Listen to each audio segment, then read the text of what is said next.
Hello guys and welcome back to my channel. Urakagaza neza kuri channel yanjye ipaul, aho nkubwira utuntu twinshi dutandukanye ku bya technology, nkubwira AI technology, nkubwira computer technology, cyangwa se nkakubwira latest website ziri hanze zishobora kugufasha koroshya akazi kawe bitakugoye na rimwe.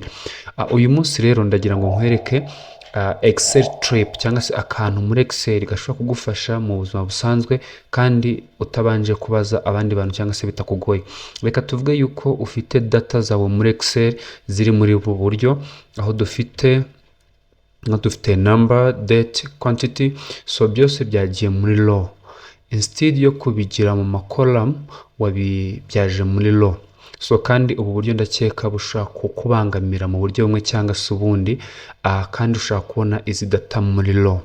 Aho kugira ngo uze hano wongere ukopiye, like copy number, uze hano quantity, something like that, ngiye kukwereka uburyo bushaka kukorohera mu buryo bworoshye mu kanya gato nkako guhumya.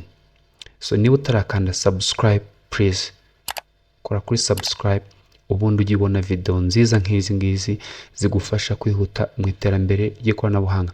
So icyo tugiye gukora ni iki?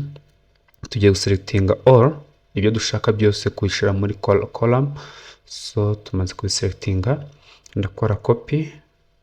So I come here, copy, then nze muri column ushaka kubishyiramo. Niba ushaka kubishyira muri A, niba ushaka kubishyira muri B, niba ushaka kubishyira muri C, so it depends. Reka mvuge ko ngiye guhera kuri A, since dufite row eshatu bivuga ngo birajya muri column eshatu. So I come here to A, then ngakora copy, haza hano handitse akangaka transpose, then when I click enter, so you see guys ibintu byacu byose byagiye muri column. So icyo nkora ndaza hano managure izi data ziri hano, simple, go to delete. Okay guys, you can see now, urabona noneho ko ibintu byacu byose byagiye muri column nkuko twabyifuzaga mu kanya gato nkako guhumya.